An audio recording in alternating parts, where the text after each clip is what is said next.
Friend, good afternoon. ঘড়িতে বাজে ঠিক 2টো। আমি আমার ছানাপোনাদের জন্য লাঞ্চটা নিয়ে চলে এসেছি।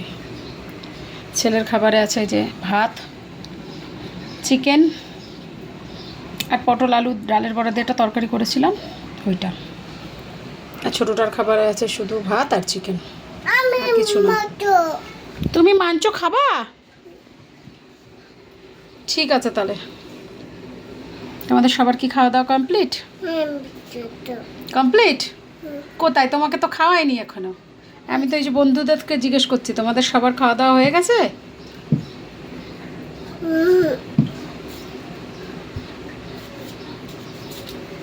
ঠিক আছে, খাওয়া হয়ে গেছে, আর না খাওয়া হলে বাড়িতে খেয়ে নাও।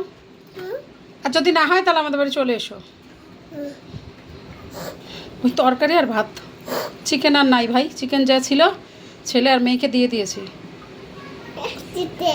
ঠিক আছে, ঠিক আছে, আচ্ছা, টাটা।